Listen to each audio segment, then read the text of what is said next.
Tayo po ba ay na-bless? Amen? Sige nga po, kung tayo na-bless ay sabi mo sa tatlong katabi mo na bless ka rin ngayon. Ipasa mo yung blessing mo.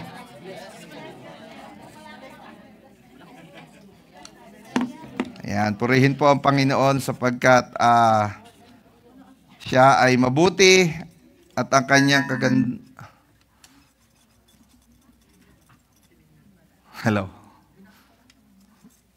ang kanyang kagandahang loob ay hindi nagbabago. Amen po.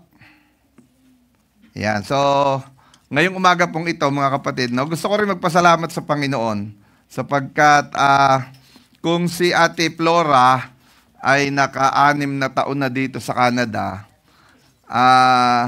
nung pong isang araw ay nag-anniversary din po ako. 17 years na po ako dito.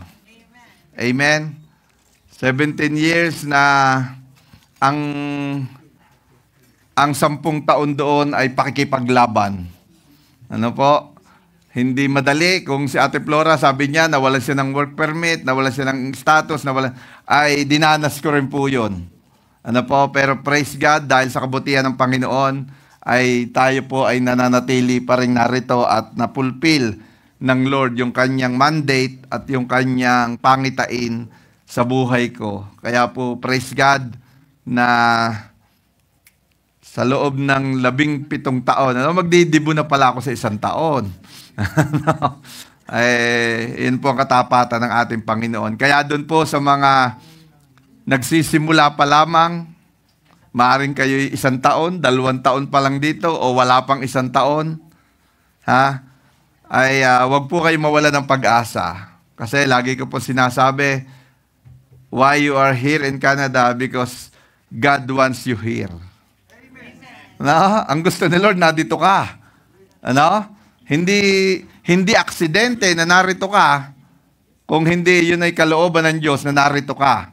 Dahil hindi para ikaw ay magpayaman, hindi para ikaw ay gumanda. Kasi pag nasa Canada, pag uwi mo ng Pilipinas, namumula-mula ka, no? Alam niyo po ba, nung araw, marami nagtatawag sa akin, may mga tumatawag sa akin, Epreng Negro. No? Pero nung minsan, 2012, umuwi ako aba, Pastor, ang pula-pula mo Alam niyo, sabi nung kumpare ko, yan ay hiram na, lang yan. Hiram na kulay. Pagkalipas ng ilang araw, 3 araw, 4 na araw, bumalik na ang original na kulay.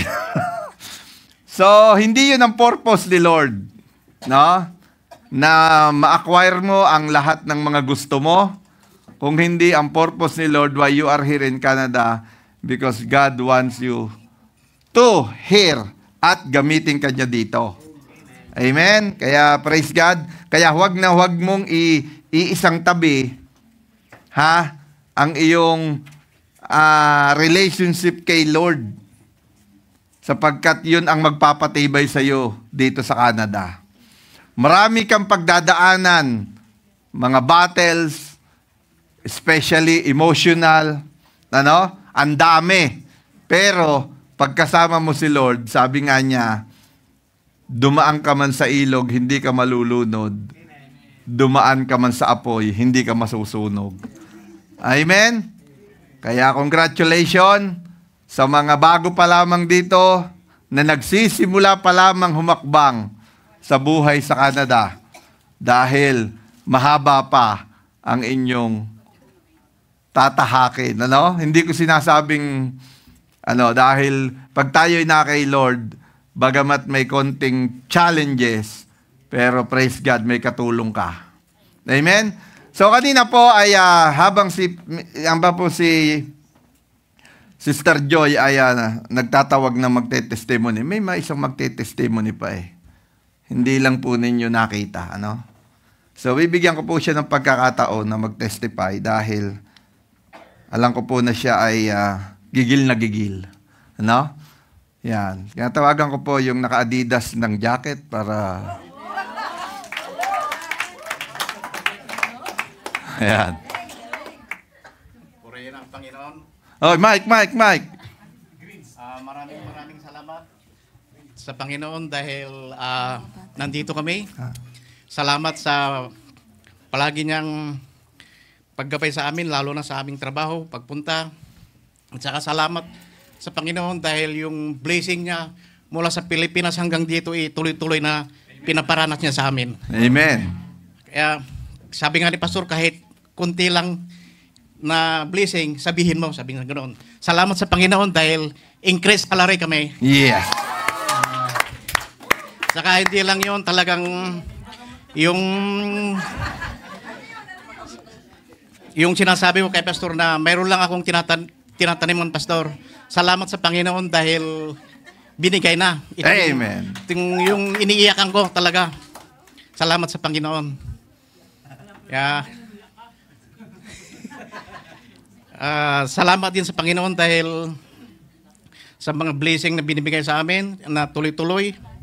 Gusto ko rin palang i-share yung nung nandun ako sa Pilipinas, nung nagpunta kami sa season sa isang church na talagang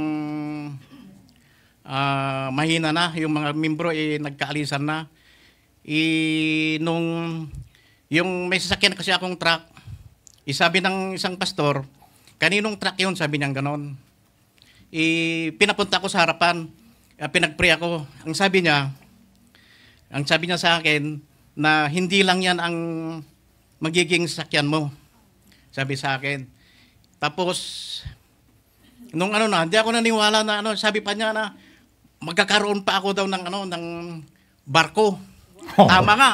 Yung sasakyan ko, di ba, parang may barko. Parang may tiris yung Kaya salamat sa Panginoon. Saka lahat naman ng hinihiling ko sa Kanya, binibigay niya. Amen. Lalo na yung mga sasakyan. 9 years na kami dito. Nakailang sakyan ako, naka-4 na. Salamat sa Panginoon.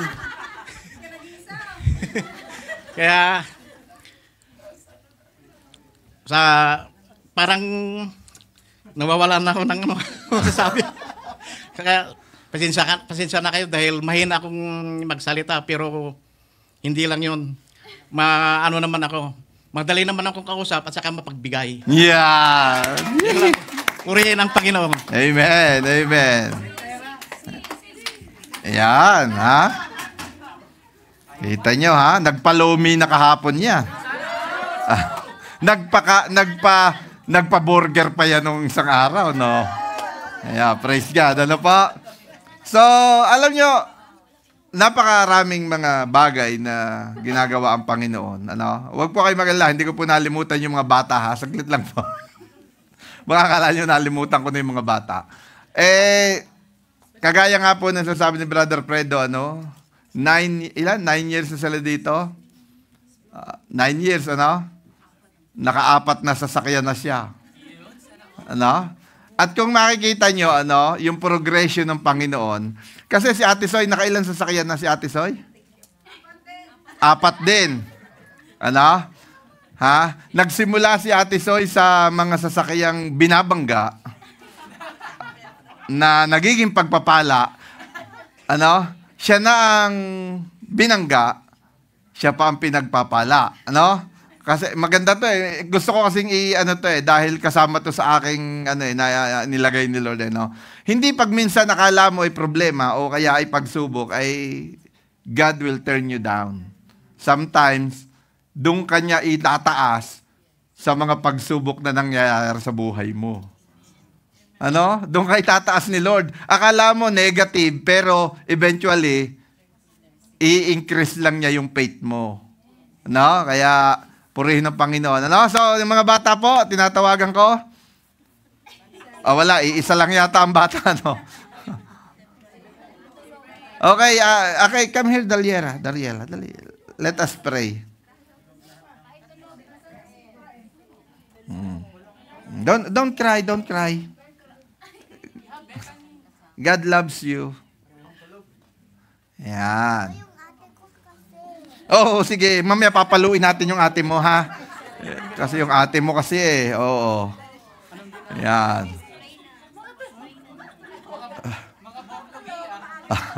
Sige po, i-stretch natin ang ating hands sa mga bata. Lord, Salamat po sa buhay ng mga batang ito na dinala mo sa iglesyang ito.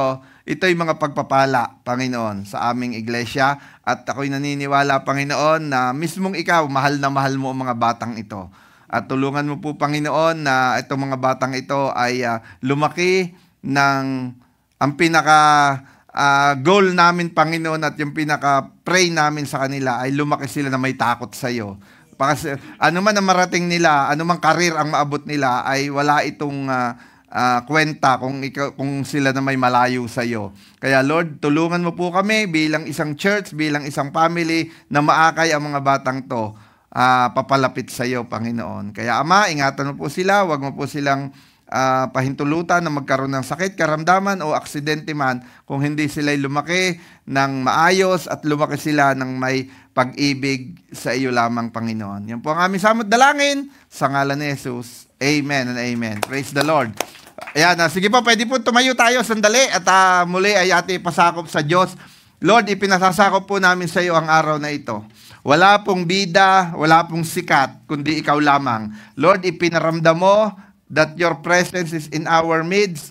Panginoon, I pray, let your Holy Spirit spread in this congregation, O God, na kung saan ay mararanasan namin yung dilang apoy na ibinigay mo doon sa Day of Pentecost, na magkakaroon kami ng understanding, magkakaroon kami ng submission, magkakaroon kami, Panginoon, ng acceptance sa iyong mga salita. At tulungan mo, Panginoon, na ang iyong mga salita na aming pag-uusapan ay hindi maging negative sa aming pagtanggap.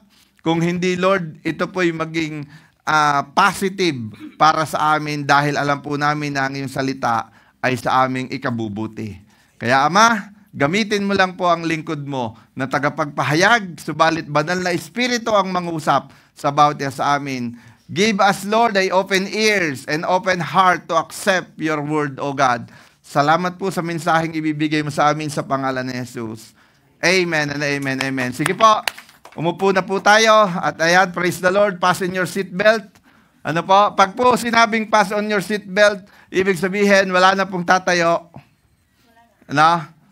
Kung kayo mapapaihi, umihi ka na dyan. Ano? Kasi, our God is a jealous God. Amen po ba? So, hindi naman, biro lang naman po yun. Baka magkalat nga kayo dyan. Ano? Pero hanggat maaari, ayaw po ni Lord ng meron siyang kahati. Ano? Parang ikaw din, nung ikay umiibig, ayaw mo nang may kahati.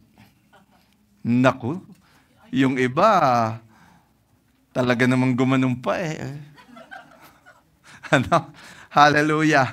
So, alam niyo po, sa ating buhay, bilang mga tao, pagmulat pa lang ng mata mo sa umaga, humaharap ka na sa mga choices ng buhay. Ano? Every time, minute, hours in our life, lagi tayong may choices. Pagmulat na mata mo sa umaga, ang choice mo, babangon ba ako o matutulog uli ako? Especially pag linggo. Maaga pa naman. No. Ay nakatulog ka tapos lowbat pala yung cellphone mo. Pag-gising mo, 12:30 na hindi na ako nakapa-attend ng service. No? Kasi it's your choice. Ano? Amen po ba? So, kaya ngayong umagang ito, ang pag-uusapan natin ay ano ba yung dapat o hindi dapat nating mga pinipili. Maraming bagay tayong pinipili na kung minsan akala natin yan ang tama, no? Dahil maganda sa paningin, dahil masarap sa pakiramdam, pero ang dulo pala nito ay pagsisisi. No? Parang yung iba nakaka-relate na. No? Parang yung iba may pinagsisisihan na. Ano? Pero tingnan po natin ang sinasabi ng Panginoon. Ano po? So, the title of my message na binigay ng Panginoon ngayong umagang ito ay, ayan, paki-plus na nga po yung ating slide. Naka-plus na. Ayan. It's our choice. Ano? Tayo ang pipili. Hindi ang asawa mo. Hindi ang nanay mo. Hindi ang kapatid mo. Hindi ang teacher mo. Hindi ang boss mo. Kundi, it's our choice. Tayo ang pipili. Ang sabi diyan, I believe in God. Many people are believing God. Maraming taong naniniwala sa Diyos. Pero, ang tanong, do you obey God? Ano? Kasi tayo, halos lahat tayo nanggaling sa malaking simbahan sa iisang pananampalataya. And we believe that there is God. Hindi po ba? Kahit nga nung bata tayo, alam nating may Jesus. Alam nating may Diyos. Naniniwala tayo na may Diyos. Pero ang tanong, sinusunod ba natin ang Diyos? Ano? So, kaya makikita natin, na napakahalaga na maintindihan natin at maunawaan natin ang paano ba ang pagsunod sa Diyos. Siguro naman tayo lahat marunong tayong sumunod. Marunong ka sumunod sa asawa mo. Puro lalaki ang nag-amen. Ibig sabihin, mga lalaki lang masunurin. Ano? Anong sabi ng Ephesians? Anong sabi ng Bible?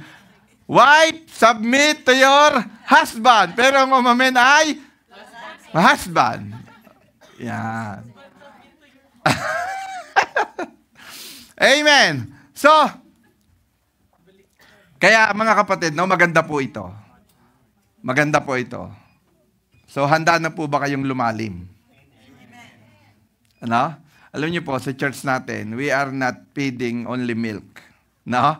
Hindi po tayo dito nagpapainom lang ng gatas. Ano? Kung hindi, ang ating pong mga kapatid ay kailangan ng kumain ng karne. No? Hindi lang baka kasi hindi nakain si Nanay Benita noon. No?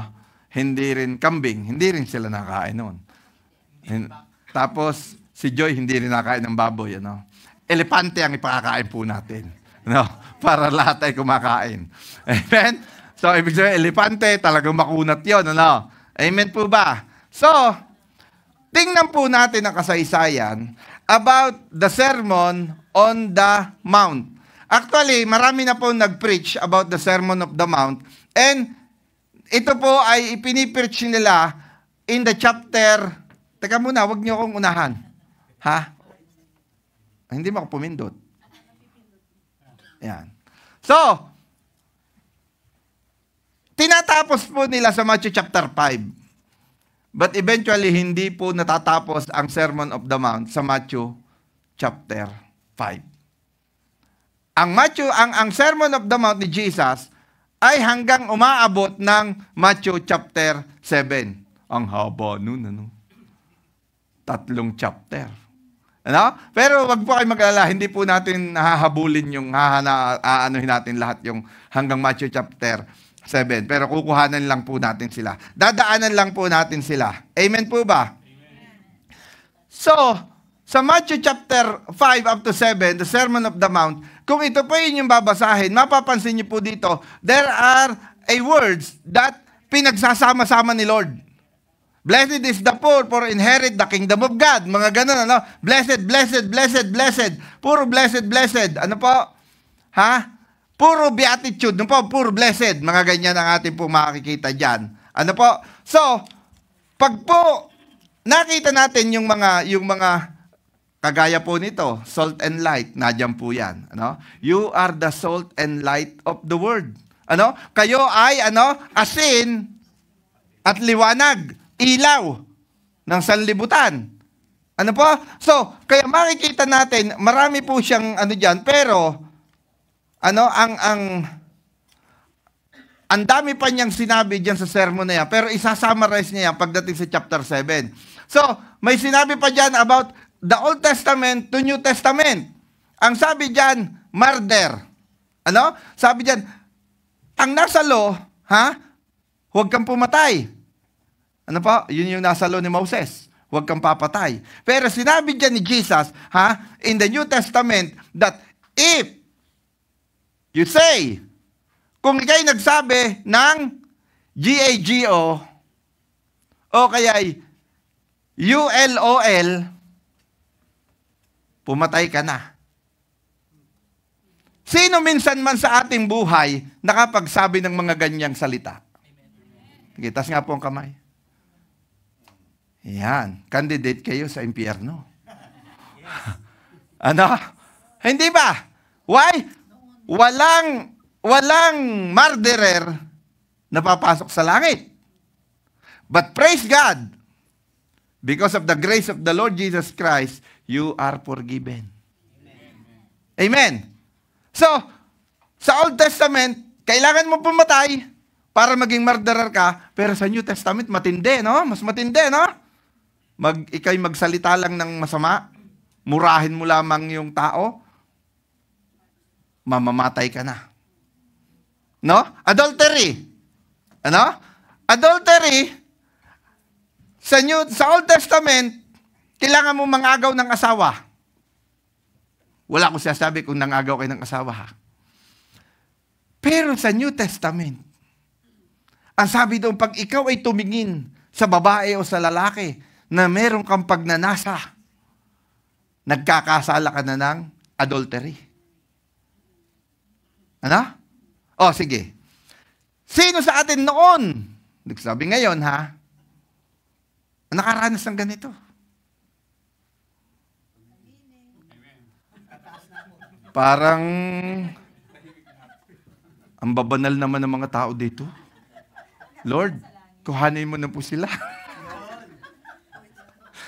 Ano? So, nung araw, kinuha ni David si Bathsheba, adulterer siya. Hindi ba? Pero, sa New Testament, pag ikay nag-isip, no? Mga kapatid, you know this kind of sin, hanggang ngayon, nabubuhay pa yan. Kahit sa mga Kristiyano. Ano? Alam niyo, pumunta kayo dun sa mga malalaking church, no? O kaya kahit sa mga puting church na lang. Sa mga puting church na lang, kasi galing kami doon eh. No? Alam niyo ba, one time, summer service, no? Anak ng pastor, dalaga.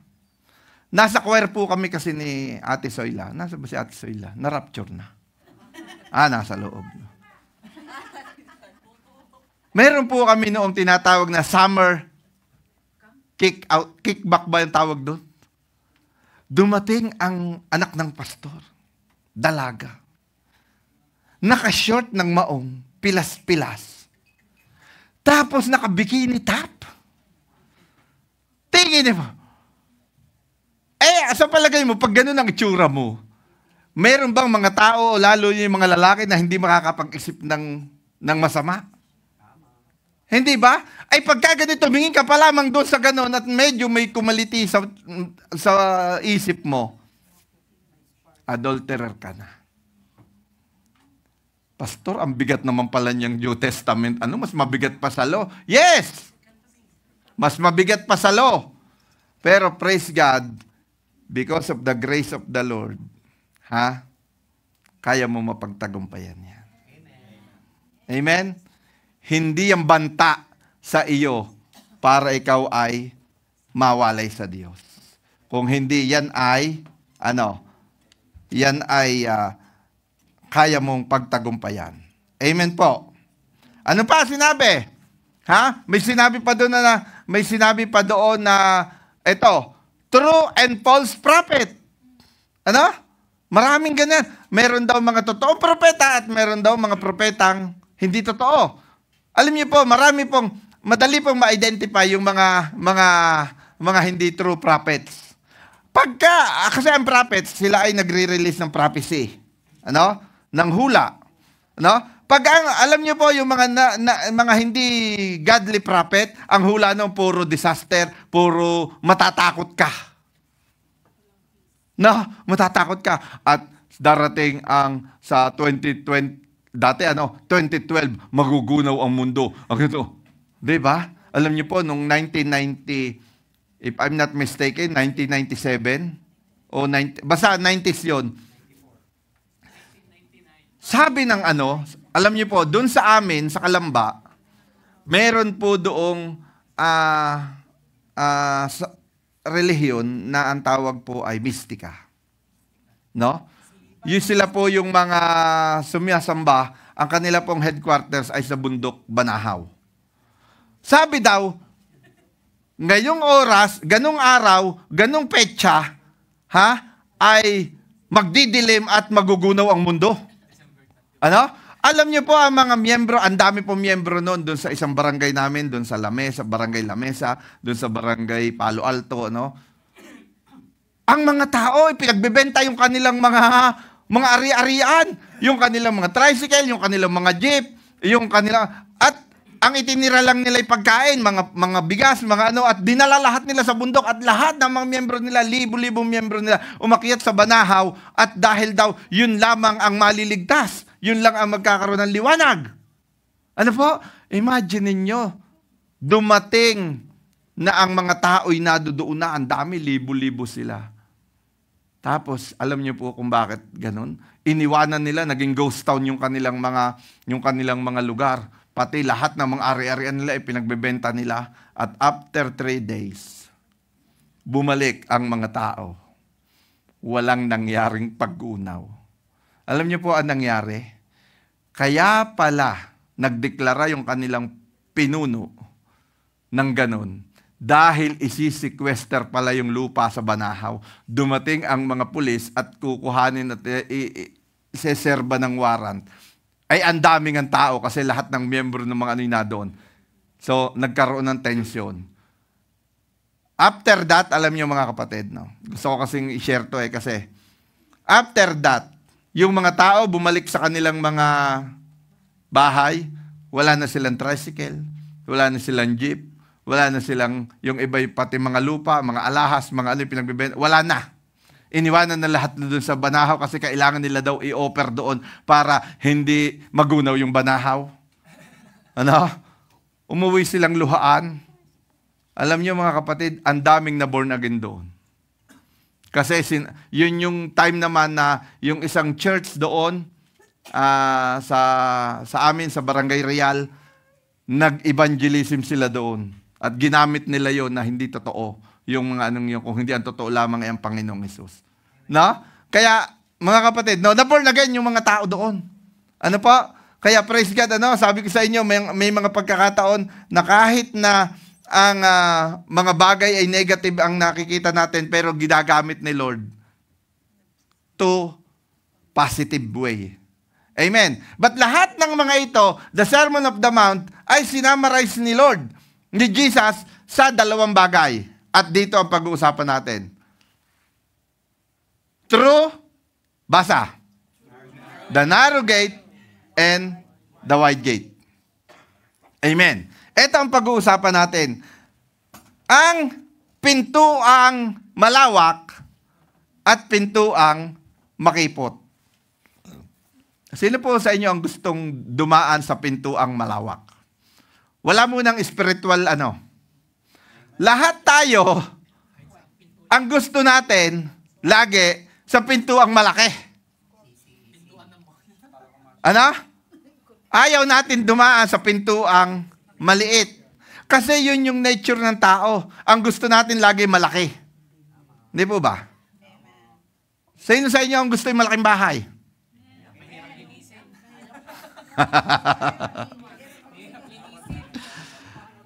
Sa ngayon, baka gano'n na ang mentality mo. Na ayaw mo na malaking bahay kasi mahirap linisin. Pero, nung ikaw ay bago pa lamang lumalaki, ang gusto mo malaking bahay. Hindi pa? Alam niyo po, kami po'y nakaranas, nung anak pa lang po namin si Zion at si Dave, wala pa po si Hannah. Nakaranas po kami ng bahay na maliit. Anong sasabihin mong maliit? Pagpasok mo, yun na yung sala. Pagpasok mo, yun na yung kusina. Pagpasok mo, yun na rin yung CR. Pwede mong abutin ang mga lahat ng bagay. At pag pumasok ka sa CR namin, pag ikay maliligo, nakaganon ka lang maligo. Hindi ka pwedeng gumanon dahil hindi ka nakasya. Nakatira kami sa ganong klaseng bahay. sa ganung kalaking bahay na lahat ay pwede mong abutin, no? At ang aming tulugan, isang sopa na pag hinila mong ganon, bed na rin. No? Yung Eurotex na tinutupi lang ganon. Alam niyo po, hindi ko alam kung hanggang ngayon natitira pa yun eh. Natitira pa ba yun? Ha? Oo nga, pero alam niyo po, yun ay naging tulugan na namin, pamilya, naging tulugan na ng lahat ng mga inampo namin, lahat, ang daming nakinabang doon sa anong yon. Ano po? So, kaya, hindi po madali, no? Na tumira sa maliliit na bagay, sa maliliit na lugar. Kasi tayo, ang gusto natin, yung pwede tayo mag-tumbling-tumbling, ano po? Sa laki ng ating bahay, ano? Yung mga bakura natin, lalaki, ano? Kagaya ng bakura ni na Ate Alice, ang laki, ano? Kaya kulang si Nanay Benita para magtanim laang doon. Dahil sa laki ng bakuran. Ano? Pero praise God, ano po? Alam niyo po, ang tao, ang gusto ng tao ay laging malawak, laging malalaki. Ano? Pero alam niyo po, si Jesus killjoy si Jesus. Yung maliit, yun ang gusto niya para sa iyo. Ayaw ni Lord na malaki, maluwag, na daanan ang para sa iyo. Basahin po natin. Enter by the narrow gate, for the gate is wide and the way is easy that leads to destruction. Ano?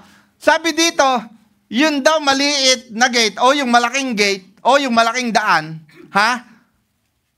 easy, madali. Pwede kang tumakbo. No? Pwede kang magpalundag-lundag. Pero, it leads to destruction.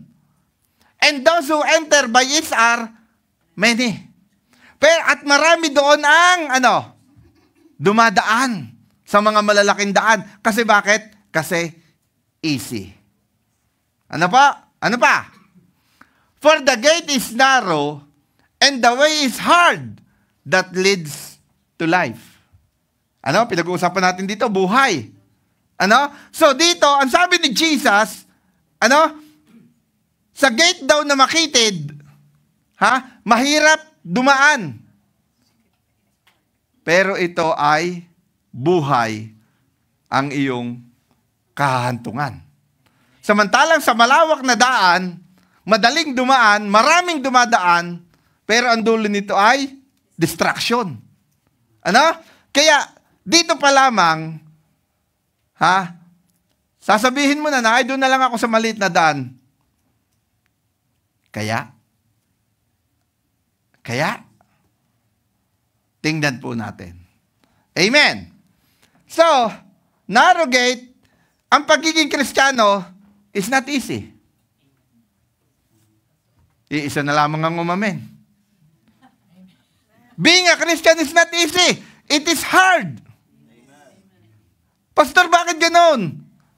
Simula nung makilala ko ang Diyos, saka ako maraming problema, saka ako maraming pagsubok, saka maraming ayaw sa akin. Praise God, narrow gate yan. Amen? Dati ang dami kong kaibigan, dati ang daming pumupuri sa akin, dati ngayon, nung naging born again ako, ay, iba na yan, born again yan, huwag na natin isama yan. Diba? Narrow gate. Hindi po ba? Akin po ba ring tubig? Yan. Praise God. Salamat po. Ano? Kasi, sabi nga, sa Broadway, o sa malaking wide road, madaming pumupunta. Sa narrow gate, sa narrow way, kukunti lang ang pumupunta. So, ibig sabihin, ang buhay natin, dalawa lang talaga ang pupuntahan. Amen po? Amen. Impyerno lang at langit. Walang patatlo. Walang purgatorio. Ano? Kasi tayo, ang paniniwala natin dati, may purgatorio. Pag ikay makasalanan, lalagay ka muna sa purgatorio hanggang ikaw ay para kang kinukwarantin. Hanggang sa ikay gumaling, tapos saka ilalagay sa langit. No. Jesus Christ died for the sinners. Hindi po siya naglagay ng quarantine area o ng rehabilitation. Kung hindi, straight to the point. Amen. There's no neutrality. Walang pag-itan.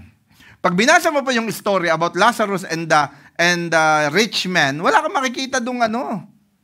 Ano? Ang sabi nga ni Abraham doon, hindi ka pwedeng tumawid dito. Kasi merong malaking bangin.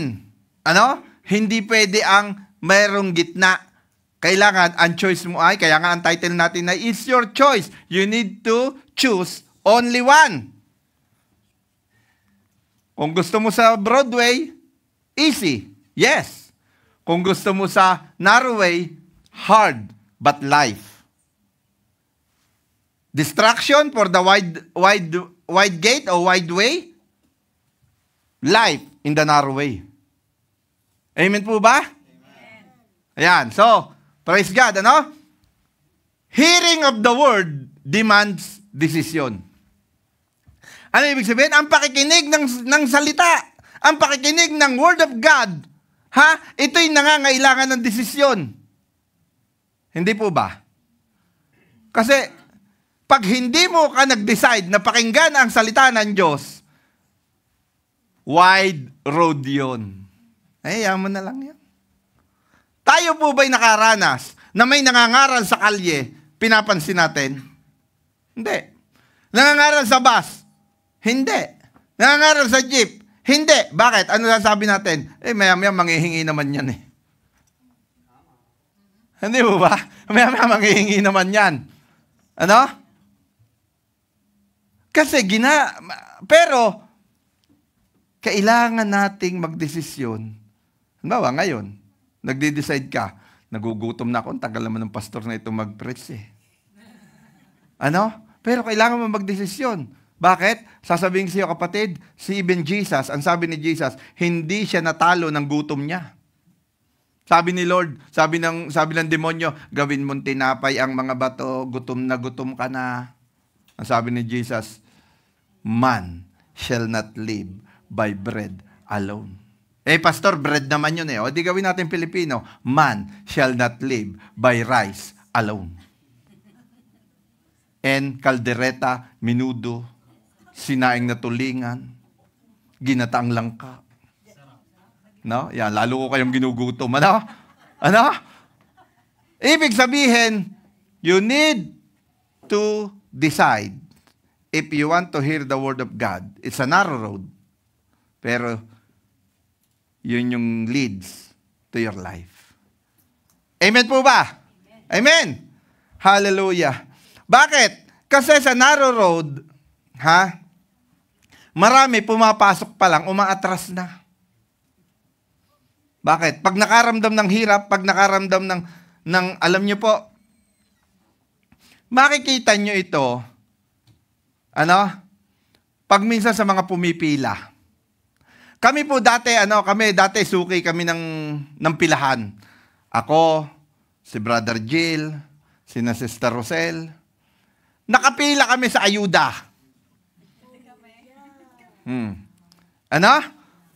Tapos, makikita niyo yung iba na mainipin, naalis na.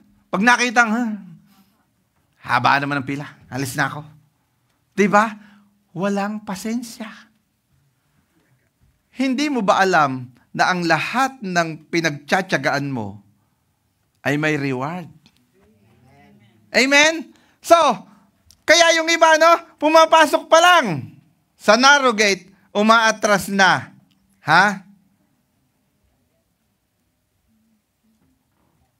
Dahil ayaw nila ng mahirap.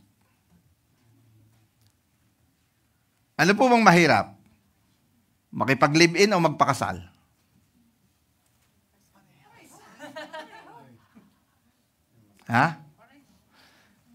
Madali makipag-live-in. Walang commitment. Walang gastos. Pag umayaw ka, isauli mo. Iyon na lang yan. Mahirap mag-asawa. Hindi mo maisauli sa biyanan mo. Pero in marriage, nandun ang blessing. Hindi po ba? Pag naglibing ka, madali lang. Kung ayaw ko na sa'yo, hindi umuwi ka na. Umuwi na ako. Okay. Pero, may curse. Pero kung ikaw ay nagpakasal, kahit mahirap, kahit ang asawa mo'y kung humilik ay daig pa ang barko, titiisin mo. Bakit? Kasi may blessing. Amen? Hindi po ba? Parang relate na relate si MJ Kaya mga kapatid, anong madali? Hindi mag-offering o mag-offering? Hindi mag-offering. Di ba? Tapos ang sabi pa ng Lord, sabi pa sa New Testament, sa panukat na iyong gagamitin, ay doon ka susukatin ni Lord. Kaya nga po pag offering, maraming naiihi. Tapos na ang preaching. Mapapaihi na ako.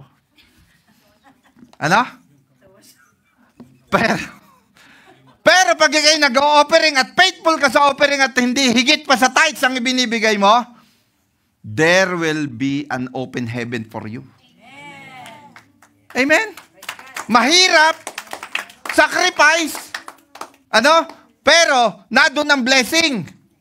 Madali na hindi magbigay, madali magbigay sa iyo ng $2, madali magbigay sa iyo ng $5. Madali lang yon. Pero ang panukat mo, $5 lang Ganun lang ba ang pag-ibig mo sa Diyos? Hindi po ba? Kung babayaran mo yung hininga mo araw-araw yung $5 mo, baka 1 minuto lang yun. Hindi po ba? Pero dahil ikaw ay tapat sa Panginoon at yung pag-ibig mo sa Lord, Lord, ito lang po ang ipinagkatiwala mo sa akin. Pero Lord, dahil mahal kita, bibigyan kita ng parte ko. Kahit ikaw ang nagbigay, ako pa rin ang magbibigay, magbabalik sa iyo. Amen po ba? So kaya madali. Maraming madaling bagay, pero walang pagpapala. Pero maraming bagay na mahirap, pero nandoon ang blessing. Amen po ba? Ayan. Tingnan po natin to. Sino po to? Si Adan. Tingnan po natin ang buhay ni Adan. Ano po? Ang sabi diyan, at saka ang pagkakaiba ni Adan at ni Jesus. Amen. So, tingnan po natin. And the Lord God commanded the man, saying, you may surely eat of every tree in the garden. Anong sabi ng Panginoon sa kanila? Pwede mong kainin, ang lahat ng puno. Hindi puno ang kakainin. Ano kayo, anay? Pambihira. May para kayong anay Pwede nyo kainin ang lahat ng bunga ng puno sa garden. And then it said, but of the tree of the knowledge and good and evil, you shall not eat. For in the day that you eat of it, you shall surely die. May bilin ang Diyos. Kay Adan, na pwede mo kainin ang lahat ng bunga sa puno, maliban sa isa, dito sa punong to, huwag kang kakain. So, napakaliwanag ng bilin ng Diyos kay Adan. Maliwanag. Pero anong ginawa ni Adan? Kinain pa rin niya yung isang pinagbabawal. Kaya tingnan po natin, If there are 100 trees in the Garden of Eden, 99 trees were the right choice. May 100 puno, 99 na puno, ang tama mong piliin. But Adam, only one tree was the wrong choice. Yun pa rin ang pinili niya. Lumalalim na po. Parang ganito lang yan. Marami akong kilalang ganito. Mga dating Kristiyano nagpapagamit kay Lord. Sumasayaw ng tamborin. Pupuri sa Panginoon. Ako'y nagpupuri sa Panginoon. Ako'y nagpupuri sa Panginoon. There are 99 good choice Christian single. But why you choose the one unbeliever?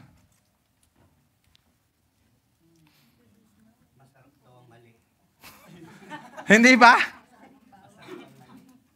May 99 na believer na Kristiyano na pwede kang pagpilian. Bakit ang pinili mo yung mo kung na hindi kumikilala sa Diyos? Di po ba? Alam niyo, may kaibigan kami ni Ate Soy, hindi ako mag-aasawa. Pag ako mag-aasawa, umidad na ako ng ganito, dapat pag nagkaasawa ko, pastor. Wow, ang taas ng standard. No? Pero nag-end up saan? Pastor daw. Ano? Alam niyo mga kapatid, ano? All of us have a 99 choice, good choice. Pero si Adan, 99 ang good choice ni Adan at ni Eva. Pero iisa lang. Yun pa ang pinili nila. Ano? Kaya, fail. Ano nangyari kay Adan? Fail. Kay Eva, fail. Ang mga babae, hanggang ngayon sinisisi si Eva. Bakit? Kasi kung hindi nag-fail si Eva, hindi sana mahirap manganak. Hindi po ba? Hindi sana, wala sanang SM, wala sanang WEM, wala sanang Southgate, wala sanang South Common, kung hindi nag-fail ang dalawang to. Bakit? Wala tayong damit. Walang Levi's, walang Calvin Klein, walang H&M. Bakit? Kasi nung panahon na hindi nagkakasal ang tao, walang damit. No? Ngayon kailangan mo magtrabaho para makabili ka ng Uniqlo. Kala nyo, kayo lang may. Kala nyo, kayo lang may alam mo. Ano? Kaya mga kapatid, ano? Wrong choice. Si Adan, si Eva, wrong choice. Kapatid, ha? Sometimes nangyayari sa buhay natin yan. You have 99 good choice. But sometimes you pick the one, the wrong choice. Ano?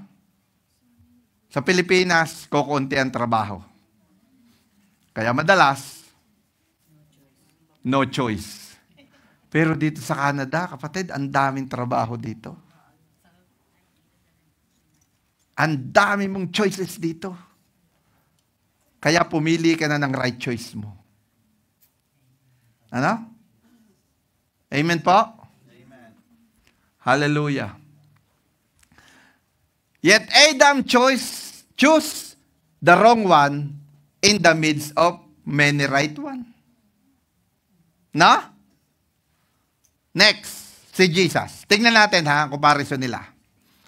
Jesus, Father, if you are willing, remove this cup from me. Nevertheless, not my will, but yours be done. Amen. Ano? Si Jesus, meron siyang maraming choices. If there are 100 ways for Christ to die and suffer, 99 of that were the easy choice. Pwede naman sabihin ni Jesus na, Lord, kung kamatayan lang din naman ang katubusan ng mga taong yan, mamatay na lang ako ng ganito. Mamatay na lang ako ng, saksakin ako ng isang kawal. Mamatay na lang ako ng, sakalin ako ni Pilato. O kaya, painumin na lang ako ng lason ni Herodes. Easiest way. Hindi po ba? Pero, ano po nangyari? Only one was the right choice. Ano? Pwedeng gawin ni Jesus yun. Kasi ang requirements lang naman ay tumigis ang dugo niya eh. Eh di tagay na lang siya para madali. Pugutan na lang siya ng ulo. Eh katunayan hinagupit na ng hinagupit tumagas na nga ang dugo niya kasi yung mga kintal nung panghataw sa kanya sa likod Dugo-dugo na nga siya Hindi po ba? Pwede nang mamatay na siya doon. Pero bakit kailangan pa niyang pasanin ang krus simula doon sa siyudad hanggang doon sa Golgota? Nang hirap? Kasi yun ang tama. Amen? Tingnan po natin Ang sabi diyan, Christ chose the one right, even it is most brutal. Kahit yun ang pinakamahirap para sa kanya, yun ang pinili niya. Bakit? Kasi yun ang tama para sa kanya. At dahil doon niya talaga maibibigay ang pag-ibig niya sa iyo. Amen po ba? Parang ayaw niya yata Ano? Yun ang pinakatamang gawin niya na paghirapan niya hanggang sa mamatay siya at ipako siya sa krus dahil doon niya maipakikita kung gaano kalaki ang pag-ibig niya sa sanlibutan. At isa ka doon sa nag-benefits ng kanyang kahirapan. The most brutal death. Alam niyo, yung mga magnanakaw, nung dala-dala nila, hindi naman nila dala ang krus Ang dala lang nila yung kalahati lang ng krus. Pero si Jesus, buong krus ang dala niya. Siya pa yung walang kasalanan. Siya pa yung ginugulpe, binubugbog habandaan. Yun yung pinaka-brutal, pero yun ang pinili pa rin ni Jesus. Bakit? Kasi yun ang tama. Kaya may mga pagkakataon sa buhay natin, mga kapatid, kahit na mahirap, kahit na sakripisyo, yun ang pipiliin mo. Bakit? Yun ang tama. Amen. Alam niyo po mga kapatid, 8 years ako sa Tim Hortons. Panggabi. No? 4 years doon, 10 to 6 ako. Papasok ako ng 10 ng gabi. Lalabas ako ng 6 ng umaga. Pero, hindi ko naman sinabing perfectly 4 years. Pero, majority ng buhay ko, ng 4 na taon akong panggabi, hindi ako lumiban sa simbahan. Dadating ako ng alas 7 sa bahay. Tutulog ako, magpapa-alarm ako kasi alas 10 ang aming call time dahil kami ni na Ate Soy ay choir. 9:30 pala. Kailangan 9:30 na doon na kami, nakabihis na kami parang gagraduate lagi. Dadating ako ng alas 7 sa bahay, iidlip ako 1 oras o 1 oras kalahati. Pag nag-ring na yon, babangon na ako, kailangan ko na magbihis. Bakit? Kasi papasada pa kami ng isang pag minsan sa choir, kailangan namin doon, haharap ka sa Diyos. At pagkatapos noon, sa hapon may FCF pa. May Filipino fellowship pa. At pag minsan tutugtog pa ako doon, pag minsan kakanta pa, at pagkatapos ng FCF, magkakainan pa. Pagkatapos ng kain, maghahatid ka pa. Kasi nung sila Ate Soy, wala pa mga sasakyan mga yan. Inihahatid ko yung mga yan. Sila Angie, inihahatid ko mga yan. Pag minsan, maghahatid pa ako sa Espros Group. Bakit? Yung kapatid ni Reyna. Inihahatid ko pa sa Espros Group. Si Sweet, inihahatid ko pa sa Espros Group. Sa Lidok, naghahatid pa ako.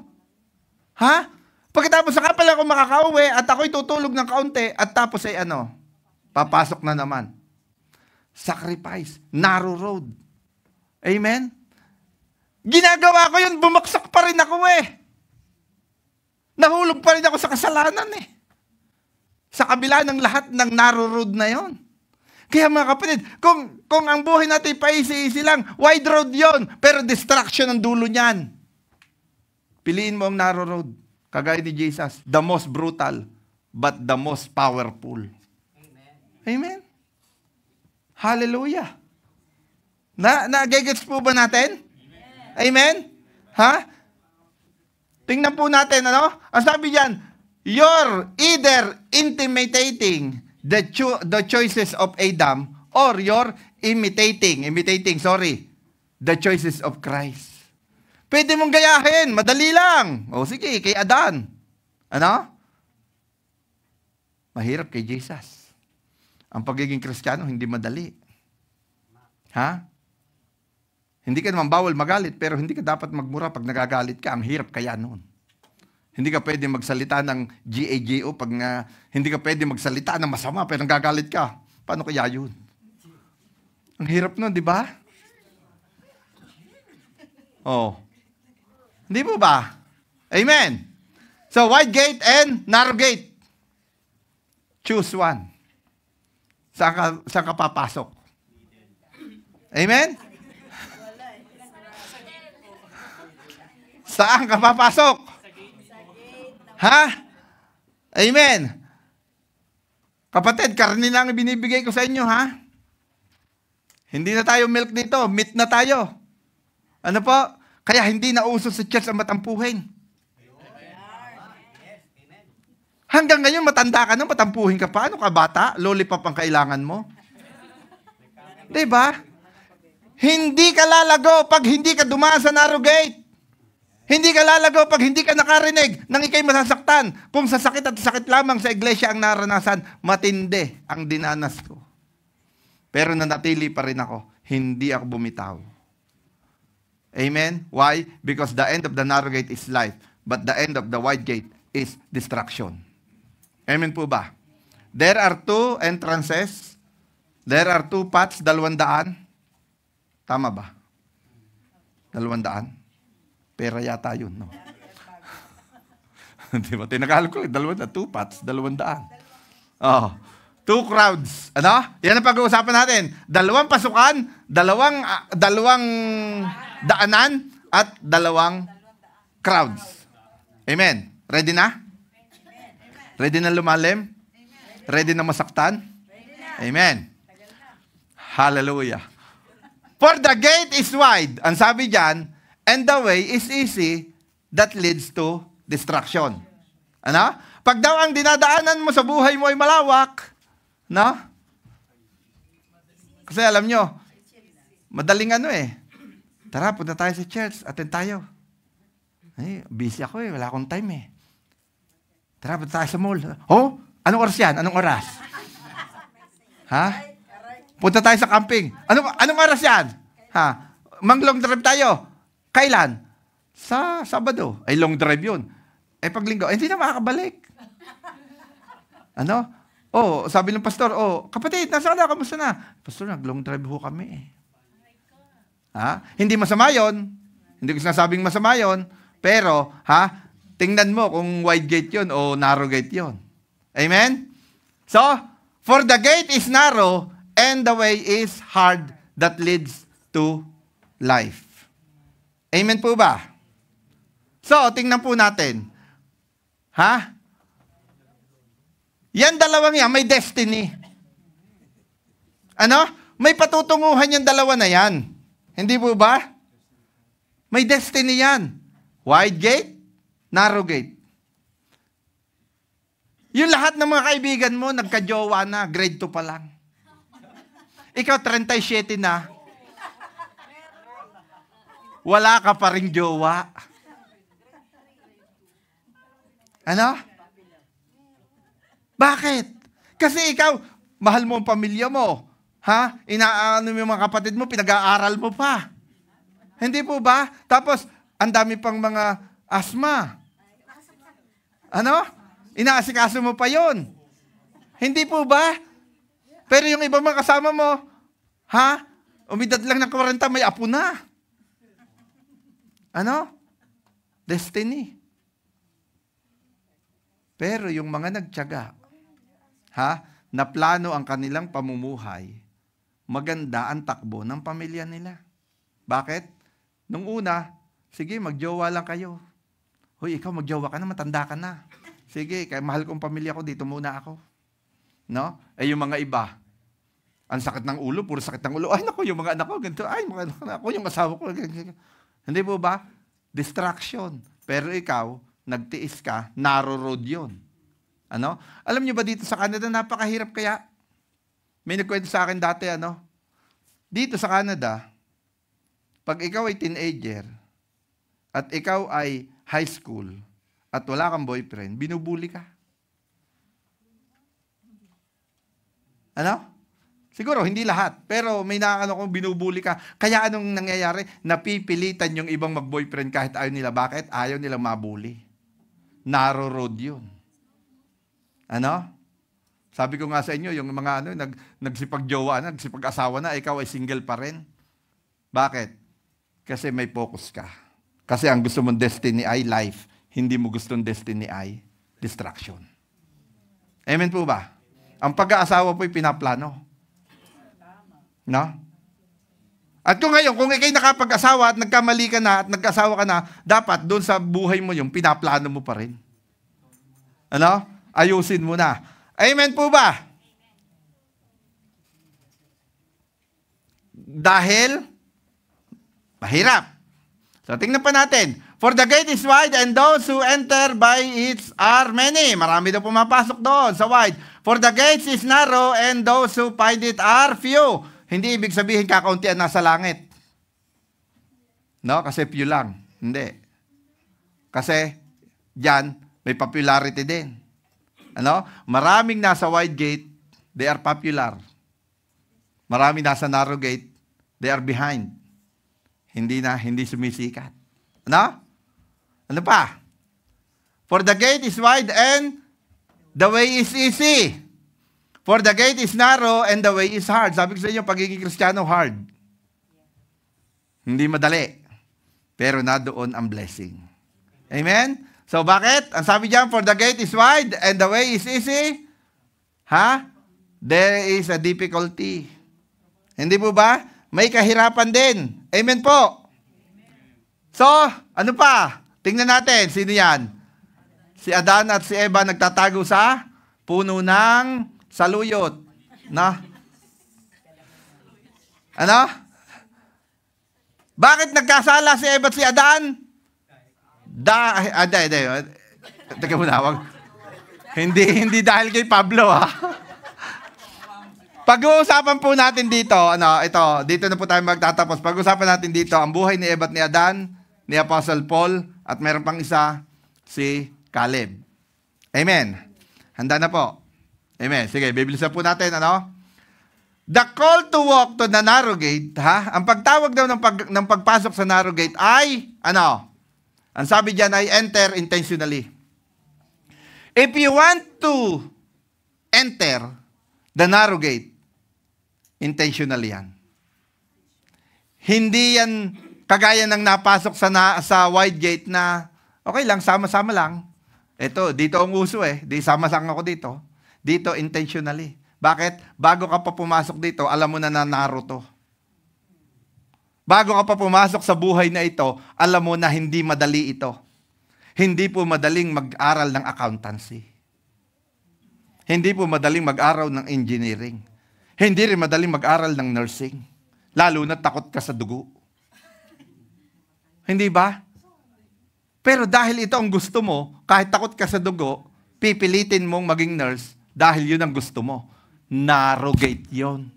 Mas madaling mag-boyfriend at magpalandi-landi ka na lamang at manood ka ng sine.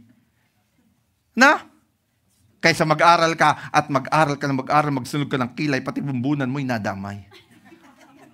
Di ba? Bakit?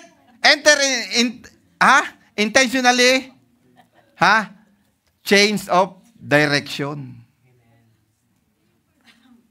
Mapapalitan ang direction mo. Hindi ka na doon. Alam niyo po, mga kapatid, na naalala ko po, nung araw po, ang aking pinanggalingan, ang origin ko ay talagang bukid. Kami nalilibot ng tubuhan, niyugan, sagingan, kapihan. Ganyan po ang aking nilakihan. At ang mga tao po sa amin, ang mga trabaho ng mga tao sa amin, magtatabas ng tubo. Magtatabas ng tubo. Hindi na sila nag-aaral kasi pag time na kaya na nilang humawak ng palang, alam niyo po yung palang, yun po yung pantabas ng tubo. Pag kaya na nilang humawak ng palang, ang gagawin sa mga anak nila, tuturuan na magtabas ng tubo para kumita ng pera. Samantalang ang nanay ko, ang pangarap niya, mga anak, wala akong pangarap sa inyo, kundi makapagsuot kayo ng togang itim. Sa atin, sa Pilipinas, pag togang itim, it means nakatapos ka ng pag-aaral mo ng college.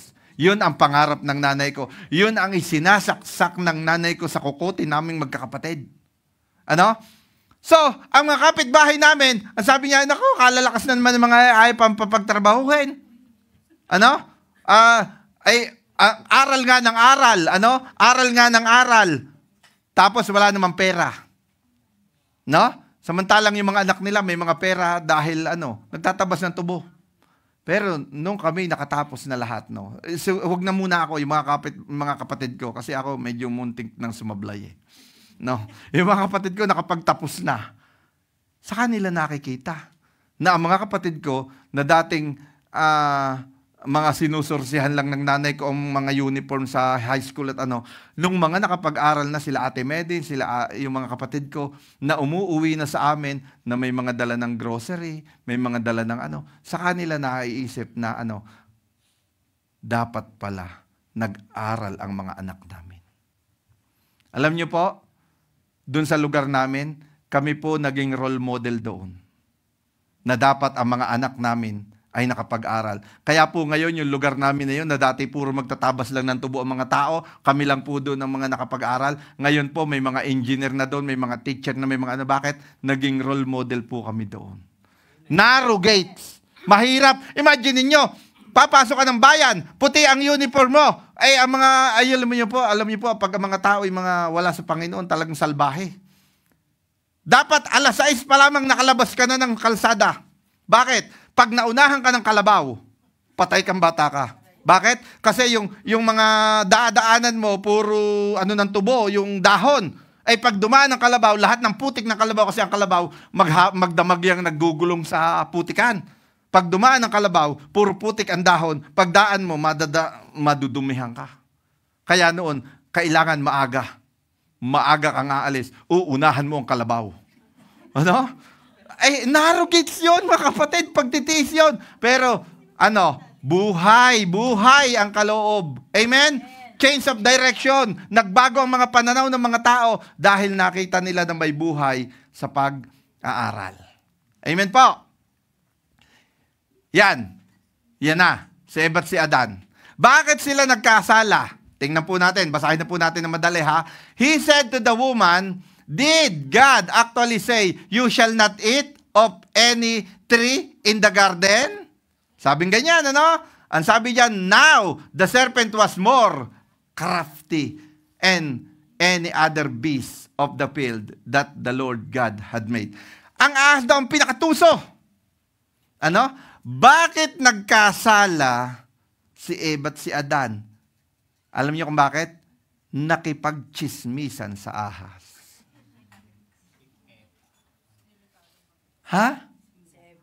Nagkaroon ng diskusyon. He said the woman, did God actually say, nakipag-usap sa ahas, ay sinabi na nga ang ahas ay pinakatuso, at sinabi na nga ni Lord, huwag kang pupunta dyan. Huwag kang hahawak dyan. Huwag kang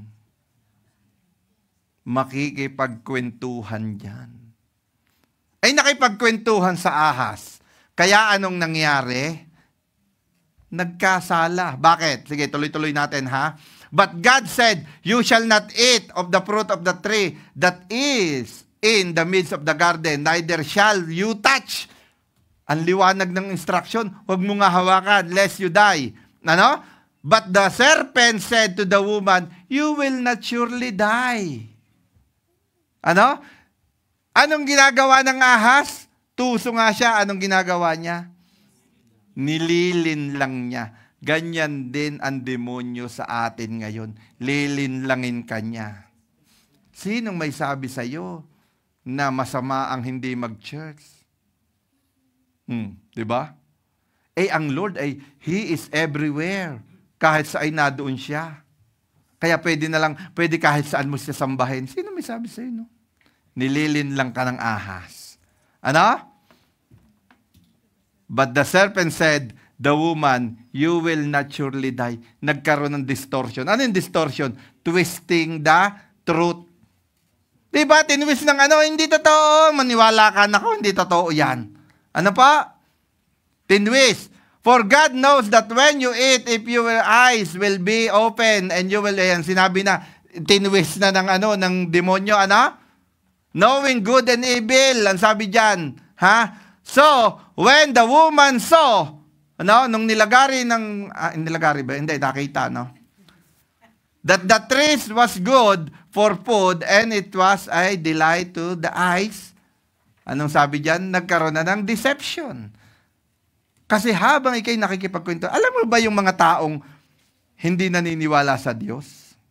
Yung sasabi kagabi, yung mga atheists, pag ikay nakipagkwentuhan doon, alam mo, sa halip na sila ang madala mo sa Panginoon, ikaw ang madidisib niyan.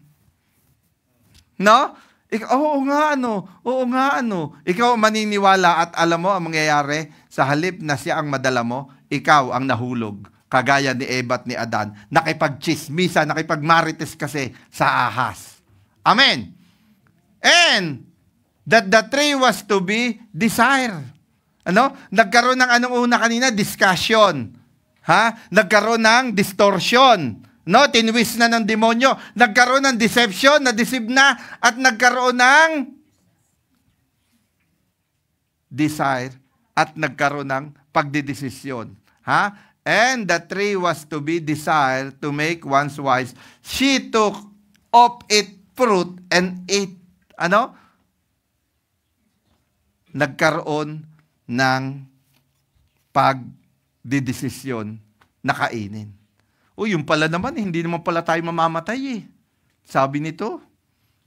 Sabi ni snake. Hindi pala naman tayo mamamatay eh. So sige na, parang ang sarap kainin eh. Kainin na natin. Di ba? Kaya anong ginawa? Kinain. At ang masama nito, mga kapatid, ano pa? And she also gave some of her husband who with her. Nagkaroon pa ng distribution. Hindi lang siya nagkamali, idinamay pa niya yung kanyang asawa. Ganyan tayo pag minsan, no? Hindi lang yung mga tao, hindi lang siya nagkakamali. Gusto niya, hindi lang siya magkamali. Gusto niya, idamay pa yung iba. Amen? Kaya hindi dapat itong mangyari. Huwag kang makipagchismisan sa alam mong hindi kumikilala sa Diyos. Dahil ahas yan. Ano? Sasabihin sa'yo, kayo mga born again, bakit kayo ganito? Bakit kayo ganito? Pagka ang pinag-uusapan, alam mo ba, sinasabi sa Biblia, alam niyo po, one time, kami ni Brother Jill, may pinuntahan kami. No? Banda-banda riyan lang. Makikipag-usap kami patungkol sa utilities. Ano? Paano natin hahatiin ang utilities? Yung pagbabayad ng utilities.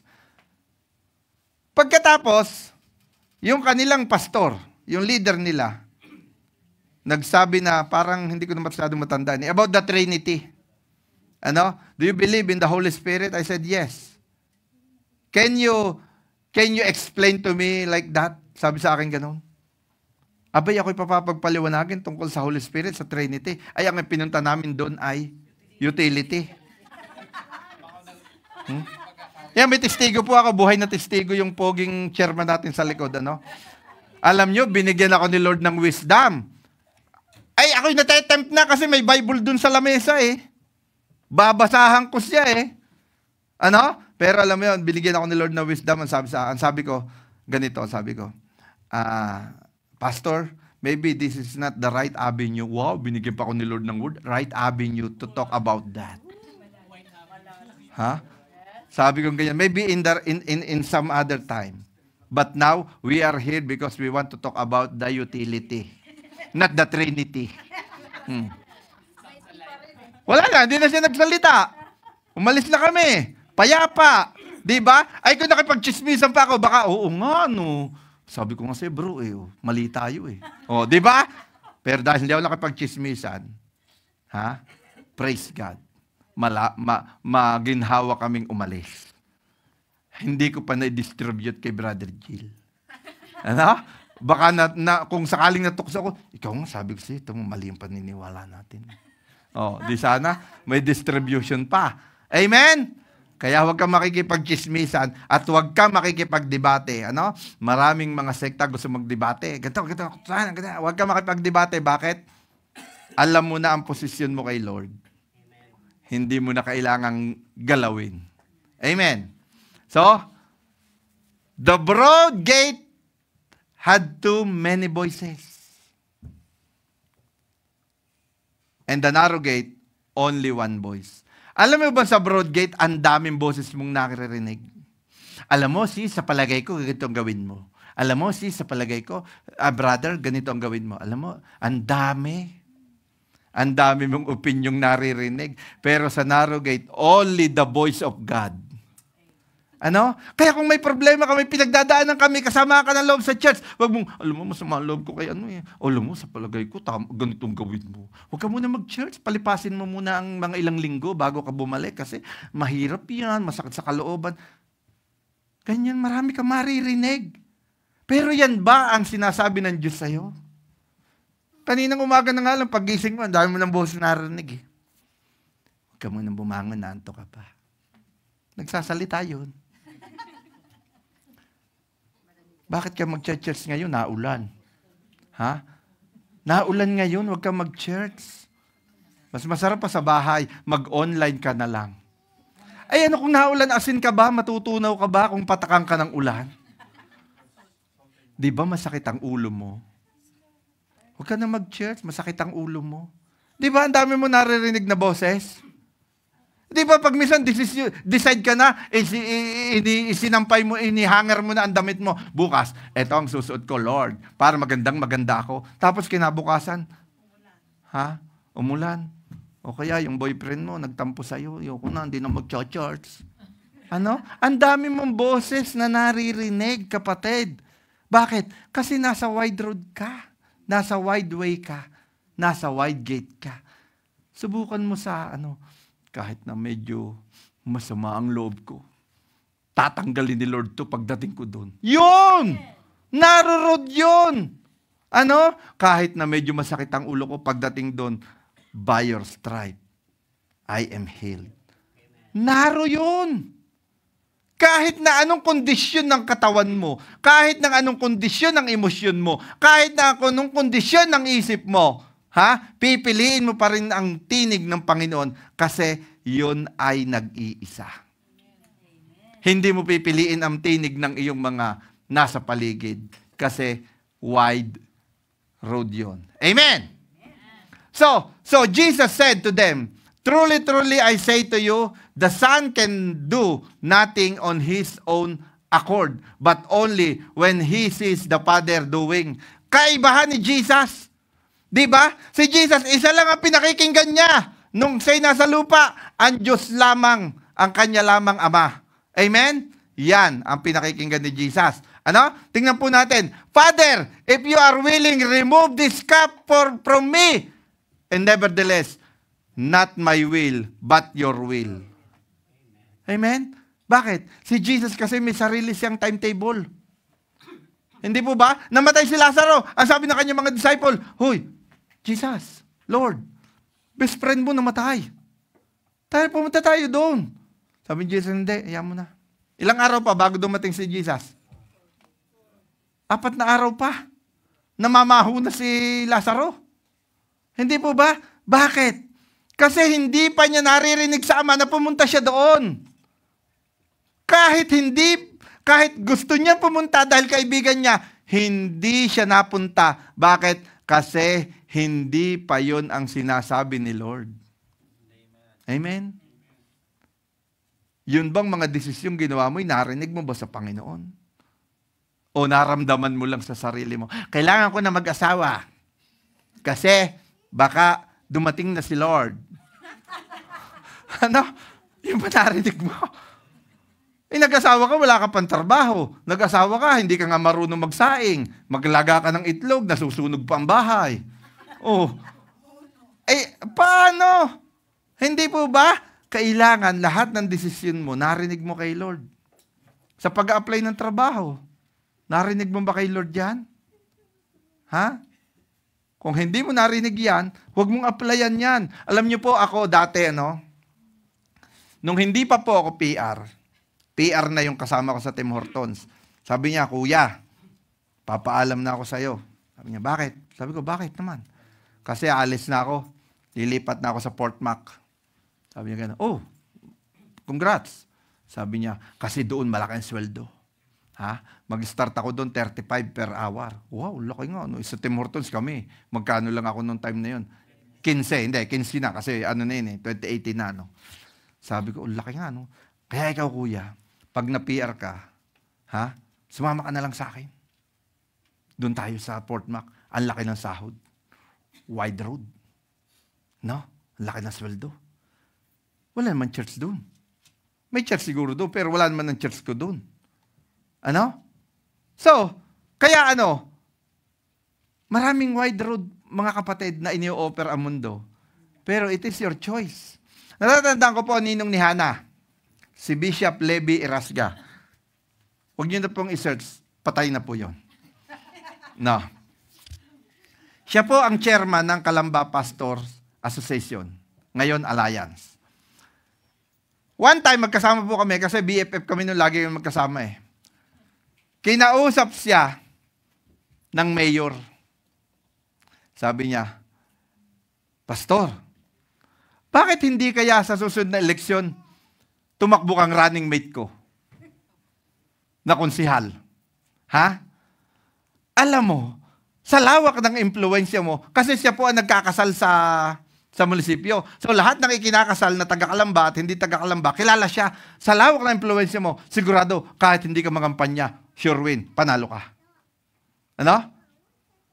Wide gate. No? Biruin mo, pastor ka, tapos konsihal ka pa. Popularity yun. Ano? Ang lawak ng popularity niya. So, huwag kang mag-alala sa gastos, kami bahala. Ang partido ang bahala sa'yo. Hindi po ba? Pero alam niyo, sinagot ng kumpare ko, Mayor. Sabi niya ganun. Hindi ko sasabihin ko sinong mayor, no? Basta mayor. Hindi si Alice Guo yun, hindi. No? Mayor. Ako po'y tinawag ng Diyos bilang isang pastor. Hindi po ako tinawag ng Diyos upang maging politiko. Kahit ang offer sa'y napakaganda, pero hindi naman yun ang naririnig mo. Ha? Wide gate yun. Ano? Pero mas pinili niya ang narrow gate. Biruin mo kung magiging konsyal siya, bibigyan siya ng sasakyan. Noong mga panahong yun, ang mga usong sasakyan ay at yung mga Crosswind, mga Tamaro FX, mga Highlander. Ang sasakyan niya kailangan mong ilehans pa. Kasi pag minsan, book. Sabi ko, ano ba naman to? Sabi niya, Pastor, kita mo, pag dito ka sakay, nadidevelop ang pananampalataya mo. Kasi kailangan mo mag-pray, Lord, papunta po kami, ikinakandidato namin, ikinakampanya namin si Brother Eddie sa pagiging presidente, ay paakyat po yun, papunta Santa Maria, no?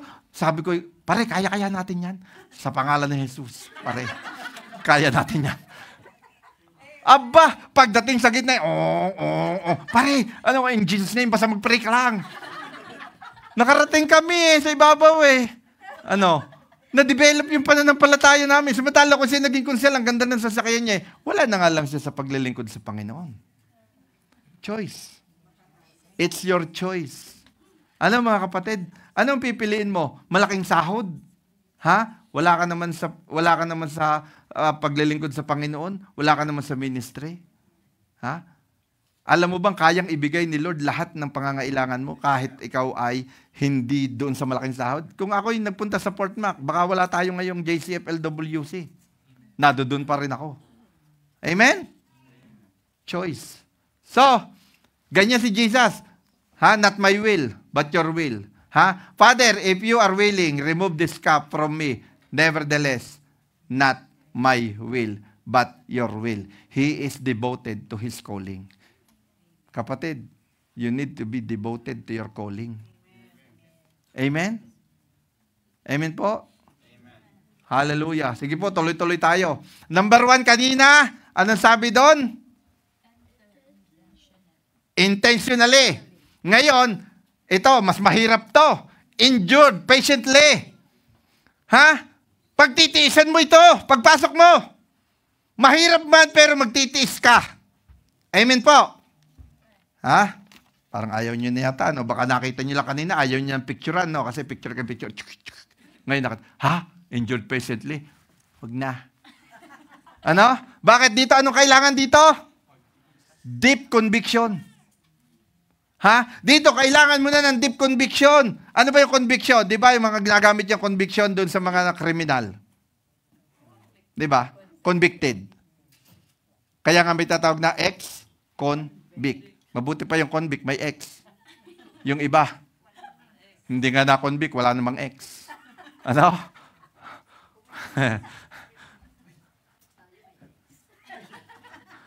Tingnan po natin, ha? Ang narrow road sa buhay ni Paul. Tingnan po natin, no?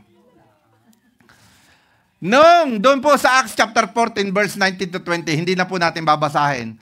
Si Paul po ay pumunta sa lugar na kung saan ay inaabatan o binabantayan siya ng kanyang mga kaaway para siya patayin. Ano? Nangyari po ito. Ano? So, sabi talaga, namatay talaga si Paul.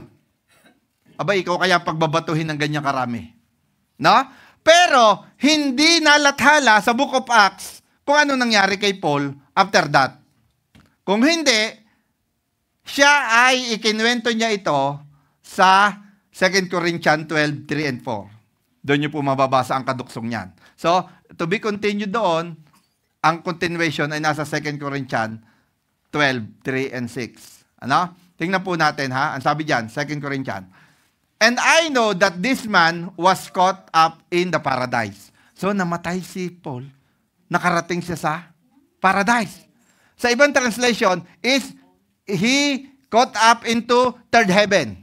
Alam natin, ang third heaven ay doon nakaluklok ang Panginoon. Whether in the body or out of the body, I do not know, God knows. No? Yan sabi.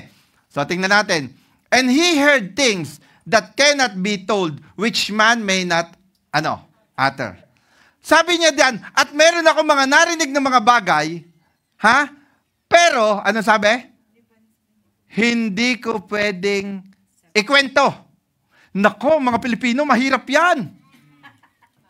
Kasi ang isa sa kahinaan ng mga Pilipino, alam nyo, ang pinaka-major two weaknesses ng Pilipino. Una, food daw. Ang galing nitong batang to. Ano? Ang una ay pagkain. Ang pangalawa ay kwento. Ano? Kwento. Amen. So, sabi diyan, hindi siya pinayagang magkwento. Amen. Bakit? Sa palagay niyo, bakit? Yan. So, tuloy pa natin. So, to keep me from becoming consistent because of the surpassing greatness of the revelation. Yan. Yan po. Yan po, ano. So, endure patiently. Kaya ka papasok, hindi dahil komportable ka. No? Kasi alam mo na, may pagtitiisan ka. Patiently. Sino po ditong naniniwala na hanggang ngayon, ang tagal mo na ipinagpe-pray ang family mo, na hindi naman sila nakakakilala, pero makakakilala sila? Amen? Amen? Hindi po ba? Yung asawa mong antigas ng ulong, wala kang nakikita man lamang na kaunting sign na siya'y magbabago, pero pinagtitiisan mo pa rin mag-pray kasi alam mo na magbabago siya. Amen po? Amen. So, kaya, mga kapatid, may mga pagkakataon sa buhay natin na ganito eh. Alam mo, Sister Leia, halimbawa, binigyan ako ng Lord ng kapangyarihan na makita ko ang future. O kaya ay time machine para mas maganda. Yung nakakapag-travel ka in the future. Halimbawa, nakita ko si Pedro, 20 years from now, magiging milyonaryo. Yung mga magulang hindi maka-amen, mabuti pa ito umamen. Halimbawa, nakita ko, tapos bumalik ako dito. Sabi ko, alam mo, Pedro, may alam ako. Ano yun, Pastor? Di ko sasabihin. Sabi ni Lord, hindi ko sasabihin. Baka sabihin ni Pedro, alam mo, Pastor, may sasabihin ako. Lord, pwedeng patayin ko na itong pastor na to. Hindi ba't pagka ikaw may alam, Ha? Hindi mo matiis. At pag ikay may alam, at sinabi mong may alam ka at hindi mo sinabi, galit na galit sa'yo yung sinabihan mo. Alam niyo, naalala ko po, 5 years old pa lang si Hannah. 5 years old pa lang si Hannah. Kami po, nung kaibigan ko, 3 kami magkukumpare, namamana po kami ng isda sa Laguna Lake. Alam niyo po yung namamana, nag-spear fishing. Biglang may nakita ko sa malayong nagsisigaw, Dada! Dada! Sino ba dading tinatawag nun? Ako, ang tawag sa akin, daddy. Doon sa kasama ko, ang tawag ay ama. Doon sa tatay, doon kay Parindong, ang tawag ng mga anak niya, tatay. Di, lapit ako, langoy, kasi malayo, Yung pala, may instruction na, ang nanay niya, na huwag mong sasabihin, ha? Ay, biro, layo po nung Kabuyaw sa Kalamba, nagpunta pa sila doon, maninisid kami, naninisid kami. Tapos sabi niya, hindi pa ako nakakapunta doon sa tabi. Itong Hanang ito, Dada, alam mo ba, dumating na yung visa mo sa Canada. Ayun pala, ang sabi ng nanay niya, huwag mong sasabihin. 5 taon pa lang po siya noon. Ha? Saka excited yung instruction na sabing huwag sasabihin. Sinabi. Ay, di ako naman ito. Talaga. Ay, paano kaya kung sinabi niya na, Dati, alam mo, may alam ako. Hindi ko sasabihin. Ay, baka ilublob ko yan dun. Pumunta-punta ka pa dito, tapos hindi mo lang din sasabihin, baka ilubog ko siya dun sa dagat. So, ganyan nangyari kay Pablo. Si Pablo, nakapunta siya sa paradise, may mga nakita siya, pero hindi sa kanya pinahintulutang isulat. Sabihin. Bakit? Pag ikay may alam na hindi alam ng iba, yayabang ka. Hindi po ba? Yung iba, sabi nila, ako po'y nakarating sa langit. Heaven is real. Gumawa pa ng libro. Di ba? Hell is real. Doon si Pope. Doon si John Lennon. Doon si dahil pa nila nakita, Buti hindi niya nakita yung sarili niya. At ako'y doon din. Di ba? So, kaya ito si Paul, para hindi siya maging mayabang, kasi tingnan niyo, sabi niya ano sabi? Ayun, wala. Ayan. So, kaya hindi ipinasabi ng Diyos sa kanya yung mga nakita niya. So, to keep me from becoming consistent because of the surpassing greatness of the revelation. Para hindi ka maging mayabang, lahat ng ginagawa ng Diyos sa'yo, pwede mong i-testify, pero huwag mong ipagyabang. Ako nagpagaling dyan. Magiging mayabang ka. Kaya kapatid, tingnan mo pa tuloy pa natin kay Pablo tuloy pa natin. A thorn was given me in the flesh, a messenger of Satan to harass me, to keep me from becoming conceited. Imaginin mo nakarating nga siya doon, tapos binigyan pa siya ng thorns. Hindi ko alam kung ito'y sakit, o ito'y sumpa, o ano man ito. Pero thorn of the flesh. In the flesh, sabi niya may pagsasakit pa. Mayroon pa siyang kabigatan. May mga thorns pa na ibinigay sa kanya. Tapos, basahin pa natin. Ayan. Bumalik. 3 times I pled with the Lord about this, that it should leave me. Matindi talaga yung thorns na yon, yung pahirap na yon. Bakit? Kasi alam nyo mga kapatid, ang sabi dyan, 3 beses pa siyang nakiusap.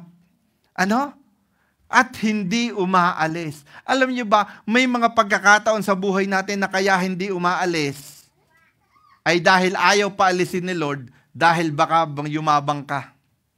Pray ka ng pray na yumaman ka. Lord, ano ba yan? Ang tagal ko nang nananalangin yumaman, ang tagal ko nang nananalangin, dahil baka kaya ayaw ibigay ni Lord sa'yo, dahil baka malimutan mo si Lord. Hindi po ba? Kaya ganon si Pablo, kahit na masakit, hindi umaalis sa kanya. Ano po? Bakit? Kasi yun ang will ni Lord. Mahirap. Bakit hanggang ngayon? Sabi niya, Lord, akala ko ba pagdating ko sa Canada, igiginhawa ng buhay ko? Bakit hanggang ngayon? Parang paycheck to paycheck pa rin ako. Bakit? Kasi baka biglang yumaman ka, bigla ka naging milyonaryo. Anong ginawa mo? Dati ang post mo, Jehovah Jireh, my God is my provider. Ganun ang mga post mo sa Facebook. Ngayon ang post mo, I am here in Cancun. I am here in Las Vegas. I am here in ano. Nawala ka na sa Panginoon. Bakit? Sa sobrang dami mong pera dahil bigla kang pinayaman. Kaya hindi ka pinayayaman ni Lord ng ganun-ganun kabilis. Bakit? Baka yun ang mag-lead sa'yo sa distraction dahil hindi mo kayang i-handle.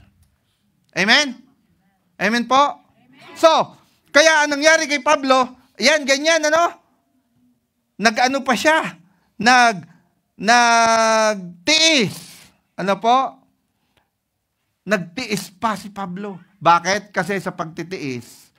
But he said to me, ito, ginagamit to ng mga mananampalataya, my grace is sufficient for you, for my power is made perfect in weakness. Kaya hindi inaalis ng God kay Pablo yon, sapagkat hanggat naroroon yung pagsubok na yon, yung thorns na yon, ang biyaya ng Diyos ay nasa kanya, ang kapangyarihan ng Diyos ay nasa kanya. Kaya hindi ka pa pinayayaman ni Lord, kaya may problema ka pa, may pagsubok ka pa dinadaanan, kasi nadodoon pa ang biyaya ng Diyos sa iyo, at nadodoon pa ang kapangyarihan ng Diyos sa iyo, dahil pag inalis niya yon, baka mawala ka sa Panginoon. Amen? Hallelujah. Hindi po ba? Kasi kailangan tayong pwede ba ako tumawag ng 3 tao? Si Brother Dar, si Pedro, at si Ate Soy. No? Meron ko bibigay sa inyo, no? Yan. So, Pedro, yan. Sa gitna ka, no? Si Brother Dar dyan, at si Ate Soy ito. Pasensya na po kayo dun sa pagkakasulat ko nung isa kasi naputol, ano. Pero, ano pong basa nyo dun? Ayan, buti alam nyo basahin, no? So, tingnan po natin ito, ano. Sa buhay ni Pablo, merong thorns. No? Pero, pinaprocess pa. No? By the way, sino po dito yung nanganak? Normal. Nanganak ng normal. Yan. Okay. Nanganak ng normal. Alam nyo, sa panganganak ng normal, may pain. May pain. May process. Anong process? Puputok ang panubigan. Hihilab. Pero, kahit may pain at may process, ang ina ay pipilitin niyang matapos ang kailangang matapos dahil may product na lalabas na alam niya. At yung product na yon ay yung bata sa sinapupunan niya. Amen po? Amen. So, kaya mga kapatid, maaring ang buhay mo'y may pain. Bakit? Kasi pinaprocess pa ni Lord ang product para sa'yo. Amen po ba? So kaya huwag kang susuko. Dito, mahirap tong dalawang to. Mahirap tong dalawang to. Mahirap to. Magre-renew ka na naman ng tourist visa mo. Mahirap yan. Hindi mo alam kung maa-approve. Hindi mo maalam kung ano. Kagaya ni Sister Sani, gano'ng katagal na yung process sa kanya. Pero paniwalaan mo ang Diyos, may product na naghihintay sa'yo. Amen? Pwede palakpakan natin ang Panginoon. Ang buhay mo sa pagiging Kristiyano is not easy. It is hard. But there is a product, eternal life ang naghihintay sa'yo. Kaya tiisin mo ang pain, tiisin mo ang process. Kahit nasasaktan ka sa church, kahit tinatamaan ka sa church na hindi naman sinasadya, kahit nahihirapan ka sa ministry na ginagawa mo, hindi mo mapagsabay-sabay ang schedule mo, may process, may pain. Pero kapatid, pagdating ng product, hindi mo kayang tumbasan ang product na naghihintay sa'yo, ang buhay na walang hanggan. Amen? Sige po, salamat po sa inyong tatlo, mga kapatid, Palakpakan po natin ang Panginoon sa buhay nila, Binibilisan ko na po, alam ko po, gutom na kayo, pero yan po ay narrow gate. Narrow gate yan. Kausapin mo yung bituka mo, sa pangalan ni Jesus, narrow gate ka, kaya kita. Pero tingnan niyo, sabi ni Pablo dito, therefore, I will boast all the more gladly of my weakness. Sabi ni Pablo diyan, hindi na, bale, kaya ko ito. Bakit? My grace is sufficient. My grace is sufficient for me, for you. Kahit mahirap, titiisin ko ang pagiging Kristiyano, kahit maliit ang sweldo ko, my grace is sufficient for me. Amen. Ang laki nga ng sahod mo. Nasa wide road ka. Dito ka na sa narrow road kasi dito mo mararamdaman at mararanasan ang miracle ng Diyos. Therefore, I will boast all more gladly for my weaknesses, so that the power of Christ may rest upon me. Amen? So, it is not just loving Christ, hindi lang pagmamahal kay Kristo, or loving Christianity. Ano kaya? But loving Christ likeness. Amen? So, tuloy-tuloy na po tayo. Loving the product make you love the process. Kung alam mo na ang product, alam mo na walang hanggang buhay. Sige, process lang. Daanan mo yan. Hindi ka pinapayagan ng asawa mo. Hindi ka pinapayagan ng pamilya mo mag-church. Sige lang, pag-pray mo lang, daanan mo lang yan. Kagaya ko nga po, sabi ko po sa inyo, puyat ako pero hindi ako naliban. Bakit? Kung siguro ako'y lumiban noon, baka hindi ako naging pastor. O baka ako'y napauwi na sa Pilipinas. Pero process. Bakit? Nakita ko ang product. My family is here. Kasi noon, alam ko na ang product Kasi nangako na ang Lord sa akin na ang na as for me and my house, we will serve the Lord. Kahit hindi ko pa nakikitang malabo pa sa sabaw ng pusit ang nakikita kong sitwasyon, hindi ako PR, contract worker ako, pero hindi ko yung pinanghawakan. Ang pinanghawakan ko ay ang pangako ng Diyos. Yung product. Hindi ko tiningnan yung pain.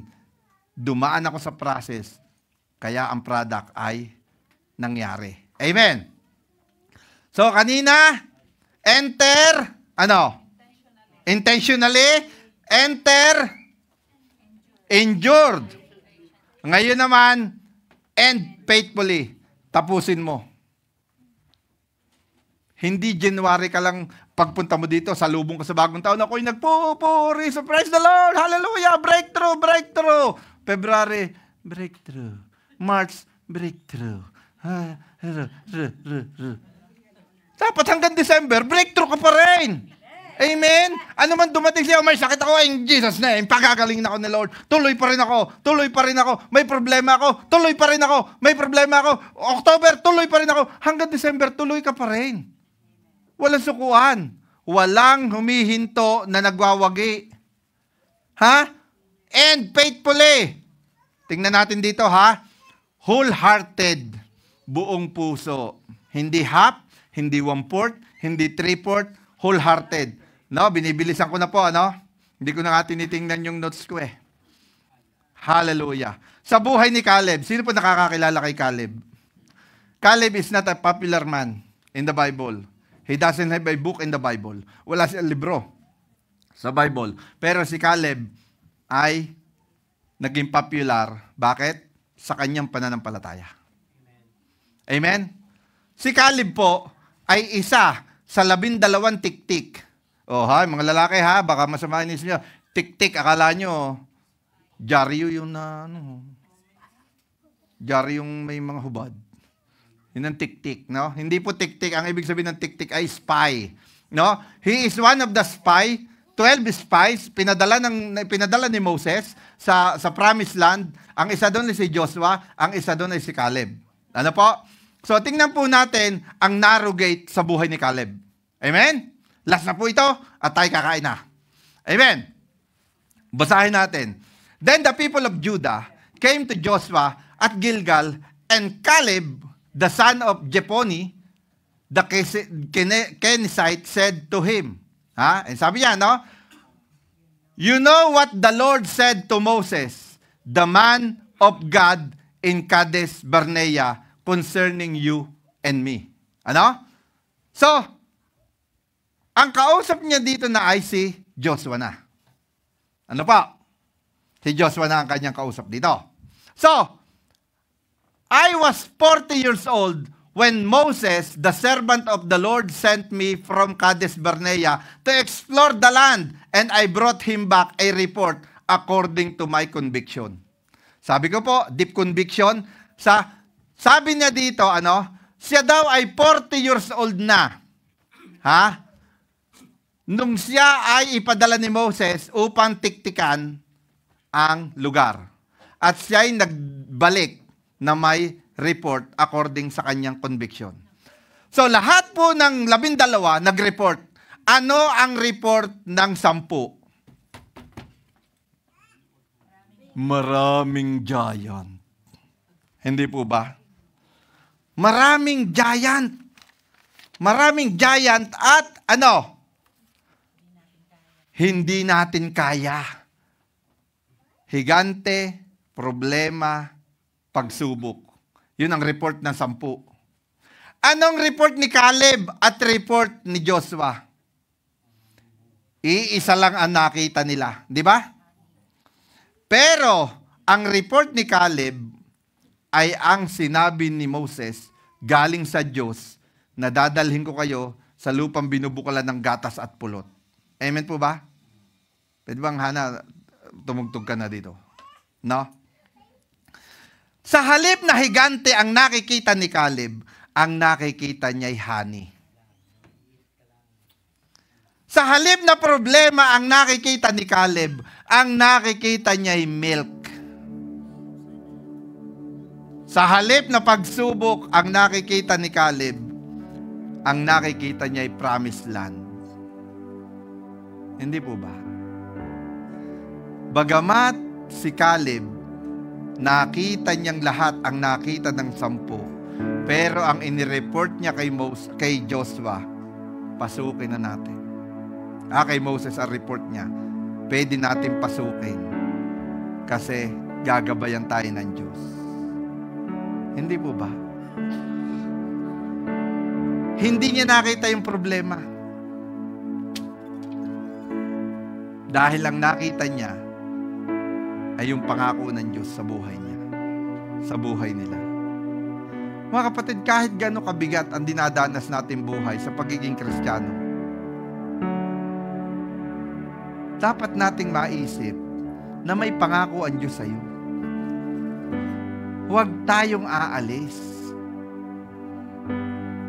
Pastor, aalis na ako. Kasi feeling ko, hindi na ako mahal sa church na yan. Yun ang akala mo. Yun ang iyong pananaw. Pero hindi yun ang pananaw ng Diyos sa iyo. Alam niyo po ba na sa bawat taong aalis, kung sinong unang-unang nasasaktan? Ako. Kasi ipinagkatiwala kayo ng Diyos sa akin, lahat. Upang alagaan bilang pastor. Kaya nga pastor para alagaan.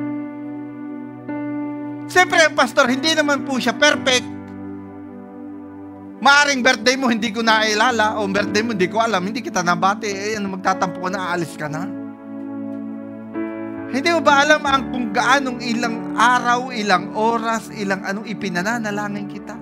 Na pag nalaman ko may problema kayo, ipinananalangin kita, dinudulog kita sa Panginoon. At kung kaya ko rin lang ang aking kalakasan, tumutulong ako.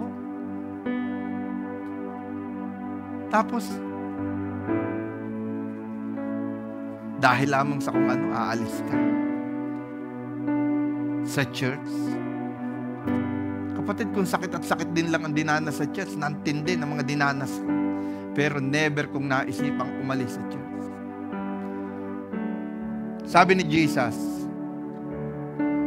Father, pwede bang palagpasin mo sa akin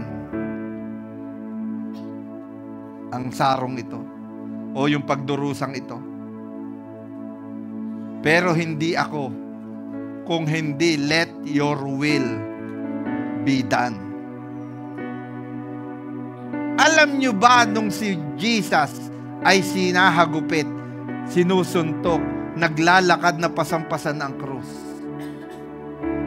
Kahit kailan, hindi naisipan ni Jesus na mag-quit dahil mahal niya tayo. Kahit kailan, pinahalagahan niya ang relationship niya sa atin. Ano? Kaya kapatid, kung nakikita mo, hindi ka na pinapansin. Kung nakikita mo, hindi ka na mahal ng church, nagkakamali ka. Mahal na mahal ka ng church. At mahal na mahal ka ng pastor. Kahit ako may mga naririnig against sa akin, may mga naririnig ako na ganito, may kahinaan ako natural. Pero mahal pa rin kita. At mahal na mahal ka ng Diyos na tumawag sa atin. Amen po. Kaya mga kapatid, kahit na mahirap, piliin natin yung narrow road. Dahil doon, magkakaroon tayo ng buhay. Dahil doon, makakarating tayo, makakaagdong tayo kung saan ang pangako ng Diyos, yung product na doon. Daanan natin ang process kahit masakit dahil may product na naghihintay sa atin. Pwede tayo tumayo lahat. Hallelujah. Hallelujah, Jesus. Alam ko, may iba't iba tayong pinagdadaanan, may iba't iba tayong desisyon, may mga disturbances, may mga tinig tayong naririnig na nag-turn down sa atin. Pero kapatid, isa lang ang masasabi ko sa iyo, hear only one voice, the voice of God. Kasi pag sa voice of God ka nakinig, hindi ka maliligaw. Amen? Pwede po ba itaas natin ang ating mga kamay in the name of Jesus, by the power of the Holy Spirit right now. Hallelujah. Lord, send your rain right now in Jesus' name. Touch everyone, oh God. Panginoon, kung kami nahihirapan sa buhay na ito, o maaring naglalakad kami sa wide gate, oh Lord, give us conviction, Lord, to turn back and enter the narrow gate together with you. Pasukin namin kahit na mahirap, daanan namin ang proseso. Sapagkat Lord, ito ang pangako mo at ito ang tama. Kagaya ni Jesus, may 99 choices siya na pwedeng gawin na madali para siya'y mamatay. Pero mas pinili niya yung pinaka-brutal dahil yun ang tama. Hindi kami maging kagaya ni Adan na may 99 choices kaming tama. Ang pipiliin pa rin namin ay yung nag-iisang mali. Lord, right now, ilagay mo sa puso namin ito na ikaw ang pipiliin namin higit sa ano pa mang bagay sa sanlibutan ito. Because your grace is sufficient for us. Although there are storms, there are problems, difficulties in our life, but your grace and your power remain in us. Dahil ayaw mo kami maging mayabang, Panginoon. Salamat po, O Lord. I pray, O God, that every prayers in the hearts of my brethren ay tugunin mo, Panginoon. At makita nila yung produkto na nanggagaling sa iyo ay ma-enjoy naman nila. Salamat po sa iyong mensahe sa umagang ito, Panginoon. Nawa po ay ito'y kasihan ng iyong banal na Espiritu at maging buhay ito sa amin. At sa pangalan ni Jesus, sineselyuhan ko ng banal na Espiritu mo ang mensaheng ito na hindi manakaw ng ninuman ng kaaway sa aming puso't isipan. At ito'y mapagbulay-bulayan namin araw at gabi. Ikaw ang mapupurihan at mapasalamatan sa ngalan ng Ama, ng Anak at ng Diyos Espiritu Santo. Amen. Amen.